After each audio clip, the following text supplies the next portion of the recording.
Yo, this is the Ancient Texan.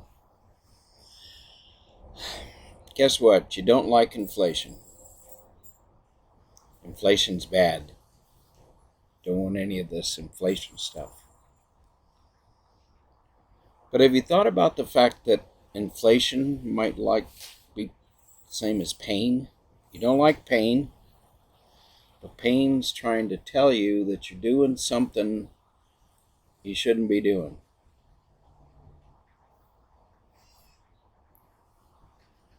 You kick the bedpost with your bare feet, stub your toe, and it hurts. Pain's a way of telling you to stop kicking the bedpost. So when we look at inflation right now, it didn't just happen. It's actually a mathematical consequence with money and our actions around the exchange of money with other people. That's kind of a statement, but let me see if I can flush that out, as they say.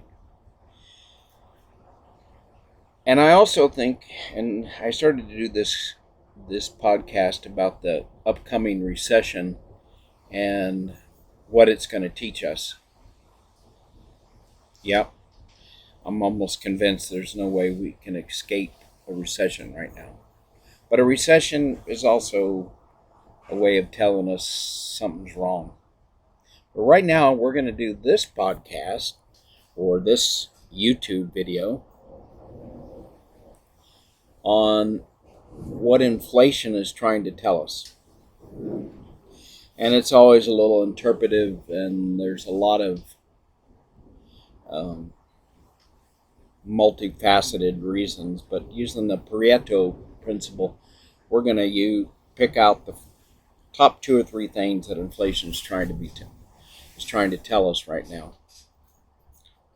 And you're probably not going to like them any more than you like the pain. Inflation is kind of the system trying to correct itself. It's out of balance. I do process control, and you can crank the knobs and try to make things go a certain way. But you can only do that if you're cooperating with a reaction or Mother Nature in the grander sense of things. Inflation is kind of like a relief valve on your pot of tea. It's when that whistle goes off and says something's wrong. That's inflation. So inflation's come from a lot of different sources all at the same time. First, there's the printing of money that's kind of devalued our currency. We're always saying we have a strong currency compared to the other nations. But guess what? They're printing money too. And we're not by far the worst. China is printing a lot more money and have a lot more debt than we do. A lot of places are doing the same thing. So when we say we have a strong currency, it's only a strong currency relative to other people whose fiat currencies, which are currencies based on trust in a government. And in some ways, there's no way in hell we should be trusting the governments because they're not doing basic economic stuff. So it eventually comes out mathematically. Inflation is one of the ways that nature corrects itself. Okay, we devalued our currency. Let's just go in recent history, but we've been doing this a long time, and it's on both sides of the aisle, so don't get too noble here. Trump tax cut. We don't have to pay for stuff. We can do deficit spending, but we started a long time before that. Biden but these are just recent ones. The big, cash bonuses to everybody during COVID, the pandemic, $1 trillion cash bonuses. That was like printing money. The Fed doing quantitative easing. That's the Fed was buying bonds and keeping the money supply cheap. It's almost by definition he was devaluating the currency, and it's a big ship. It's a $50 trillion ship, United States currency, and so it takes a while to start seeing the effects. And just general debt expands the money supply. All of that's making more money, creating more currency, creating more money in the case of debt. That devaluates the currency. So the currency's worth less, it buys less. That's one component of inflation. So we've been doing that a long time. So what's inflation telling us? You got it? It's telling us you don't get something for nothing. We can choose to pay for the things we buy with either our salary or we put it on a credit card. Our government can do the same thing. It can choose to pay for it by having the income, the tax revenues, what other revenues they have, and have their expenditures covered by the revenues, or they can just print money or create debt, which also is a form of money. And if they choose the print money or create debt, it puts pressure on our currency, the mathematical correction that, I don't know if you call this Mother Nature or economic nature, results in the currency being less valuable, less able to buy stuff. So, number one, we cheapened our currency by expecting something for nothing. Or the other thing is we'll pay for it later. Inflation is saying we got tired of waiting for you to pay for it, and you're not getting something for nothing. So when you see inflation, listen to what it's saying to you and to me. We're having another kind of inflation going on at the same time, which is why this is all hard. We have a supply shortage, and everybody's heard about the supply chains. Well, that just means we have raw materials and finished goods that we need to put into our products, like you need a chip, a semiconductor to put into your car so you can sell your car. Or you need steel to put into your car to sell your car. Or you need copper wiring to put in your electric car to sell your electric car. Those supply chains are not just the chain, that's just kind of the means to get it from point A to point B. But it's a supply that we're missing to put into our product that we need to sell. So what is inflation saying? It's saying we do not have control of our supply. Couldn't get masks during COVID because all the masks were made in China. And when COVID came, are the Chinese going to take care of themselves first or us? We put our dependence in someone else for a supply we need. Globalization, we've transferred our needed supplies all over the world, even when we might be sitting on some right here, which is the NIMBY problem. So inflation is saying we have a problem with getting the raw materials and manufactured materials for our products, for our consumption. And this goes all the way from, ore out of the ground to manufactured goods to grown goods. But there's some sub-chapters here that are also very important, or subtopics. When we say that we're not going to do copper smelting here, copper mining, because we don't want our country to be dirty, we want someone else to pollute the planet, and we don't care how bad they pollute it, because we're going to just turn our eyes and pretend like it doesn't happen. We're going to send it to a place where we don't care what their environmental things are, because we don't do dirty stuff here. We're too good for that. We'll pay someone else to do our dirty work. Well, when we do that,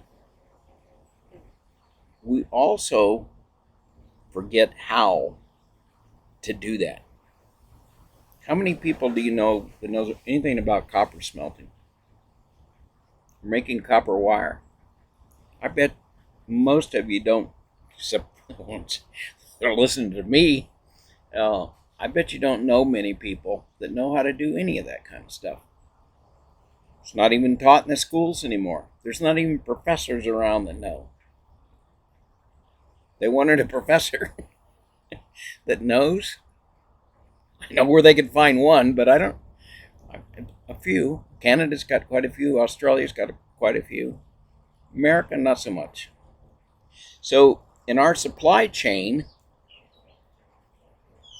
part of the supply required is there's a knowledge component, education required. And we've also lost that. And that part is very difficult to replace in the short haul. Who's going to teach the teachers?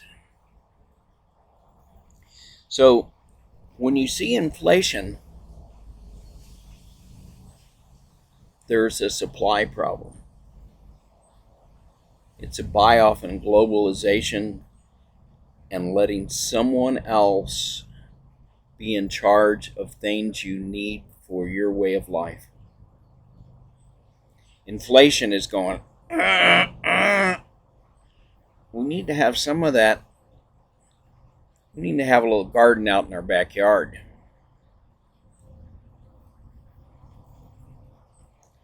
So let's go to a close cousin of just the general supply problem.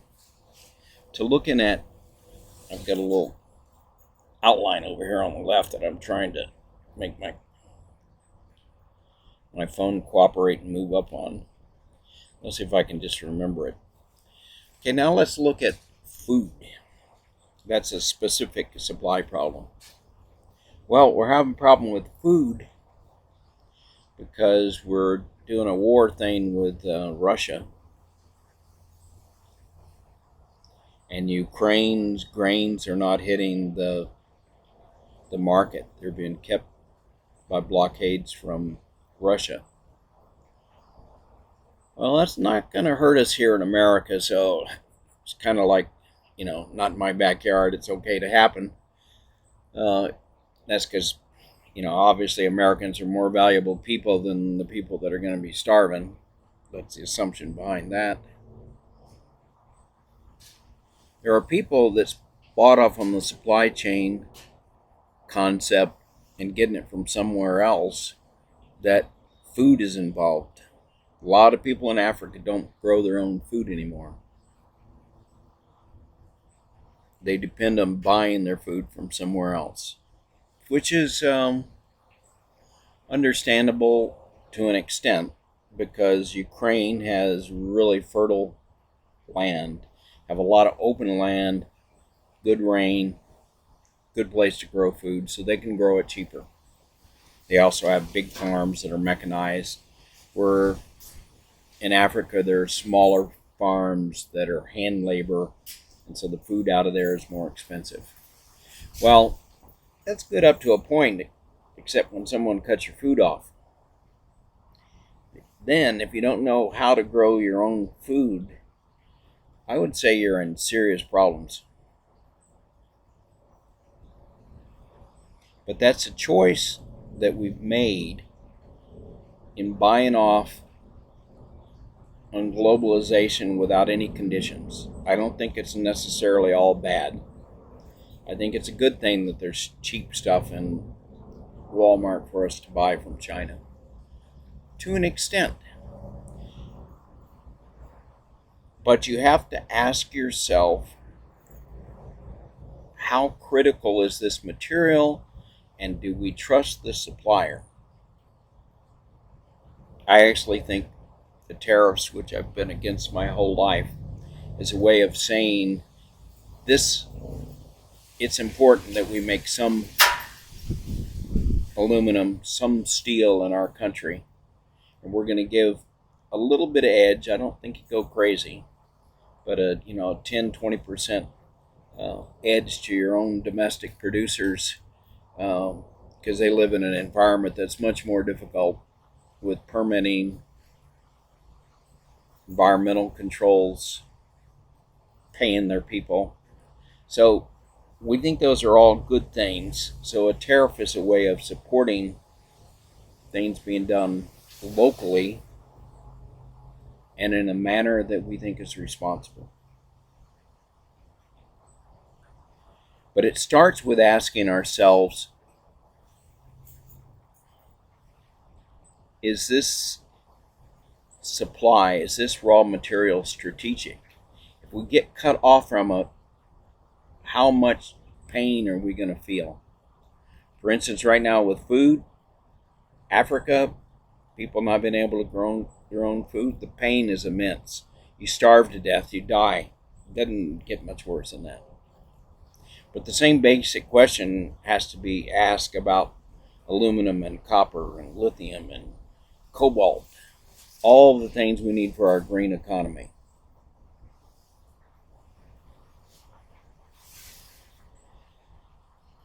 Okay, so food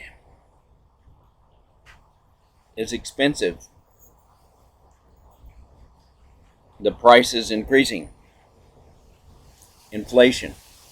Well, what is it saying? It's saying that we've depended on others to supply our food. And in this case, it's not so much us, although there's a little bit of that going on in the U.S. But it's a lot of the world has depended on someone else to grow their food. And by not having some domestic production, I would think in food you want to be like over 50%, because you can tighten your belt a lot, but you can't tighten your belt 100%.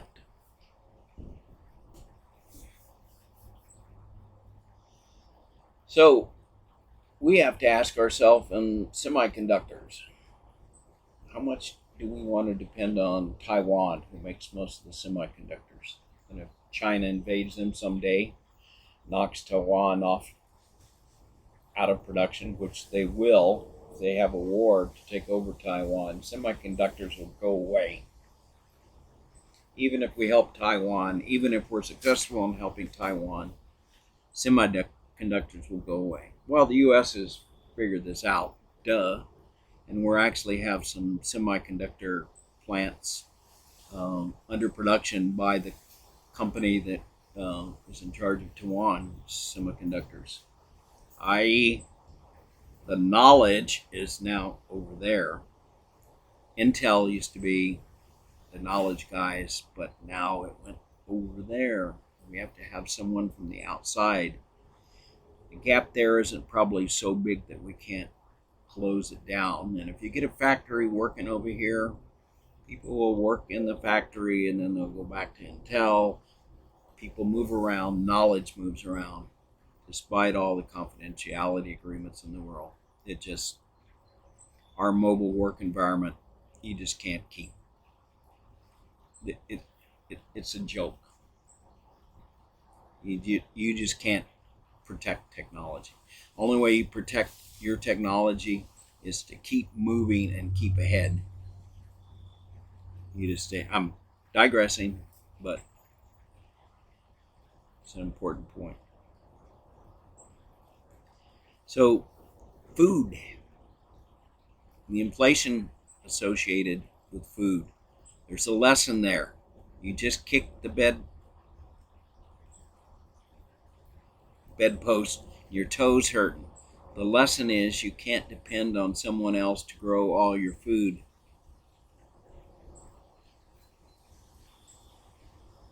Okay, let's look at energy. Another lesson. Kick that bedpost again. Harder this time, because we really, I don't know if anything's worse than food, except it doesn't have to be affecting us. And since we know that American lives are more important, then energy is more important. I hope you guys understand my sarcasm. Energy, going green.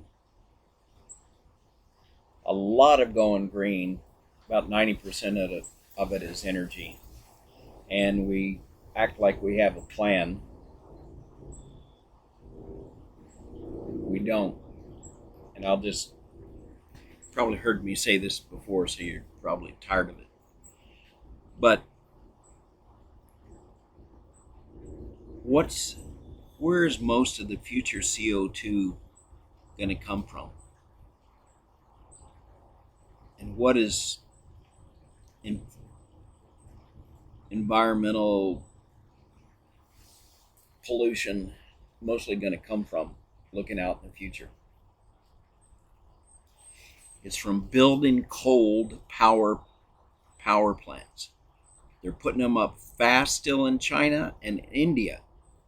If you want to help the planet go green, that's got, if you know the Pareto principle that says, out of a list, 20% of the items on the list make up 80% of the problem. Coal is one of those things. We're not building coal power plants in the U.S., and we're actually shutting ours down. So if we want to spend our bucks to help the planet go green, you have to spend them on helping India and China stop building coal-powered plants. It'd be nice to buy more electric cars over here, but that's not going to slow down the amount of CO2 going into the air nearly as fast as it's going up from people building coal-powered plants. So how can we impact them building coal power plants? By upping the production of natural gas. Natural gas is much cleaner than coal, puts much less CO2 into the air. Coal, burning carbon plus oxygen, CO2. Methane, CH4, putting one carbon in, and then you're putting, the carbon goes to CO2, and the hydrogen goes to water vapor. And you get much more energy than just the coal, the carbon. So you're getting energy from both the carbon and the hydrogen. And you're getting, I haven't looked up the math lately, but it's more than half, let's call it half the energies from hydrogen, and we can fine tune that number. So if you want to help the world go green, you want to make the environment, you want to save the polar bears, you up the production of methane all over the world. And you use that instead of CO2. What else do you do? Probably R&D into improving solar, wind efficiency, therefore lowering the cost. And you also do R&D for the next generation of nuclear power plants, probably with thorium, to get away from the environmental problems of uranium and the long half-life of the waste products. So when you see your gasoline price going up, energy prices going up, you've just kicked the bedpost. What else have you done? Kick it with your left foot now. Remember the Keystone Pipeline? Yeah, that dirty old pipeline that's spanning oil and gas production. Yep.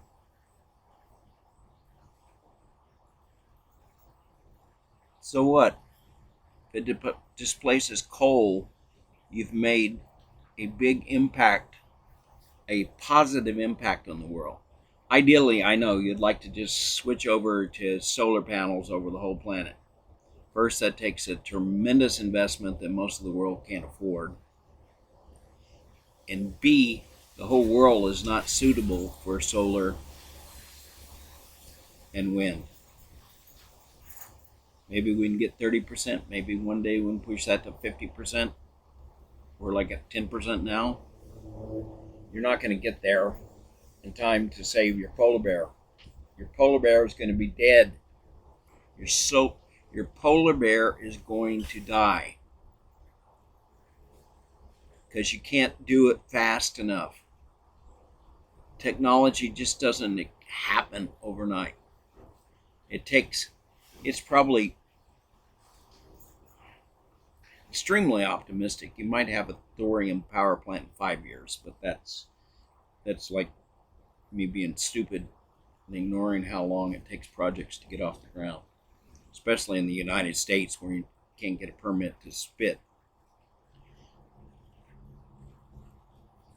So we're probably 10 years away from a thorium power plant. We're probably 20 years away to getting where people that not in my backyard crowd can be persuaded to do something good for the environment because it has the word radioactive thorium in the title. And that's bad because they don't know anything. They don't know enough. So, care about your polar bear? Kick the bed one more time with your left foot and learn something. If you don't have a plan and you don't have your priorities with going green, and realize that coal is like right at the top of the list, and it doesn't matter if it's coal in your backyard or around on the other side of the world, that CO2 is going into the air, and you're going to keep having global warming, and your polar bear is going to be dead.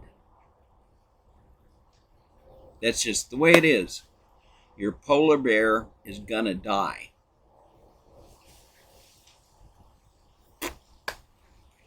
So when you have inflation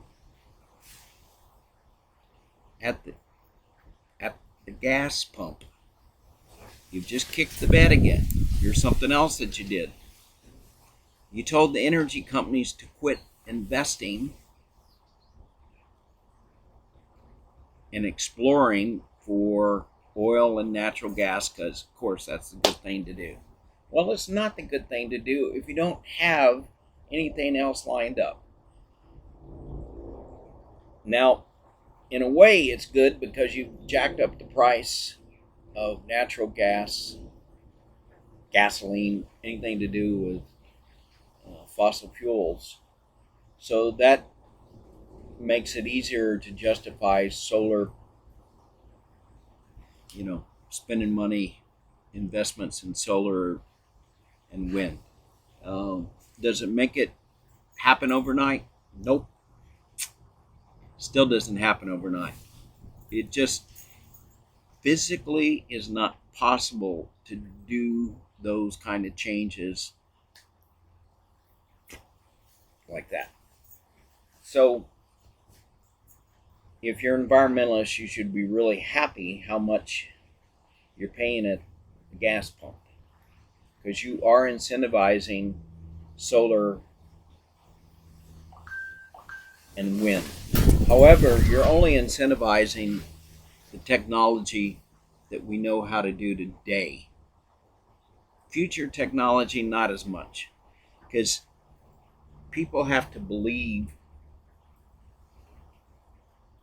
in the plan and in the future to invest long term. And a lot of that kind of high risk investment's got to come from the government and from R&D. We're not so much into doing that. So if your toes are hurting real bad from kicking the bed, when you go fill up your car, it's choices we made. You killed Keystone Pipelines. You told the Exxon companies not to explore, find new stuff. You know, the investors behind Exxon go, why are you spending all this money looking for more natural gas and oil? And because we've told the investors the same thing, we're going to switch over without having a plan and knowing how long it's going to take and where we're going and what our priorities are. And that's why your toes hurting. And that's why your polar bear is going to die.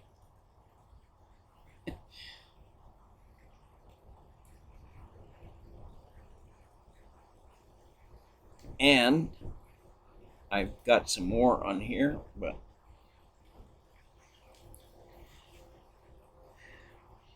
I think I've probably said enough. So in the areas that you're having inflation, food, you know why that's happened, right?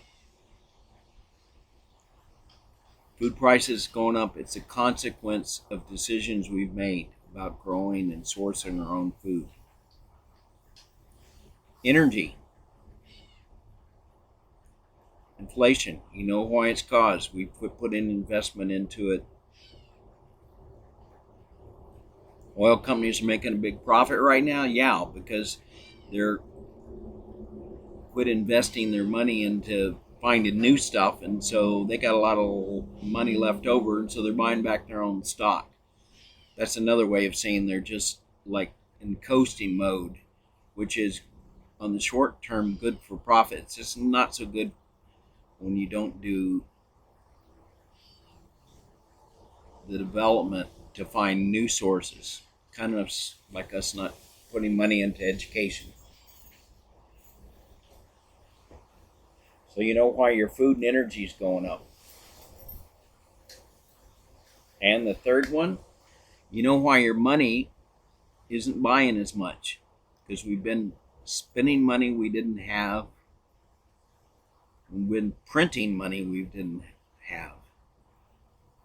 And we've been doing quantitative easing, which is printing and then spending that money on artificially pumping up the bond market and the stock market. House prices is kind of a combination of all those factors put together. Raw materials.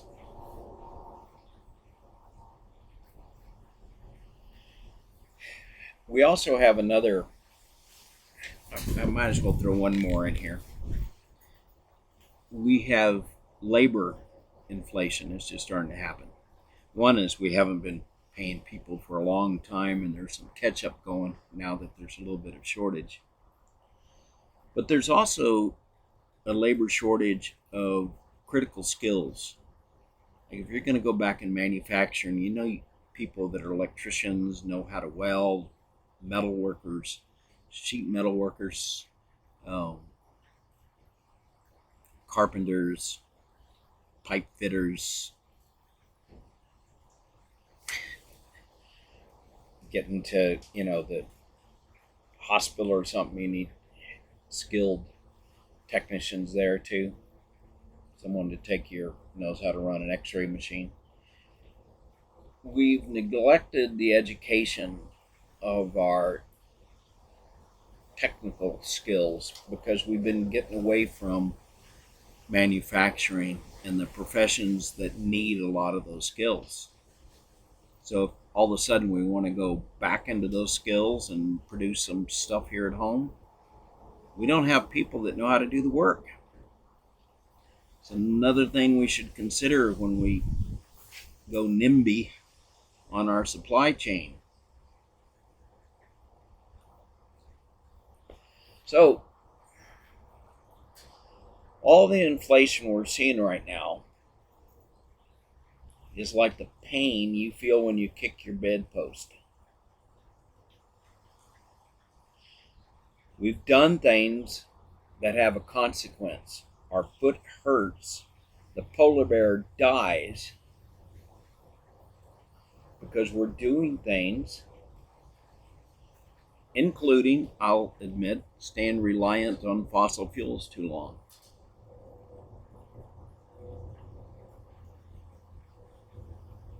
But we still haven't passed a carbon tax, so we're still not serious in the U.S.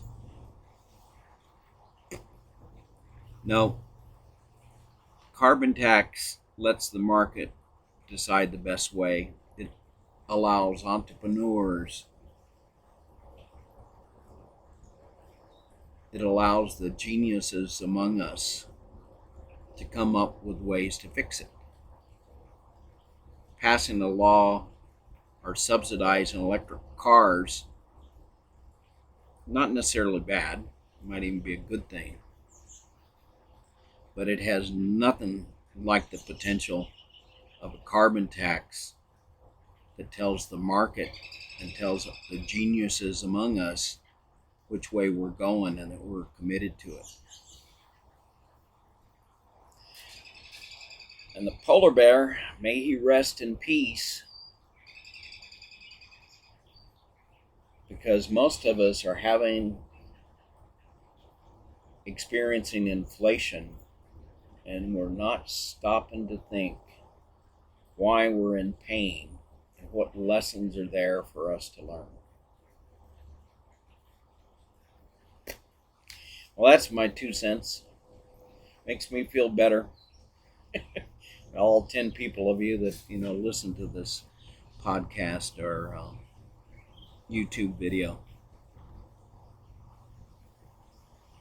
Maybe all 20 of us now feel better. That's okay. It's my little 2-cent contribution to the universe.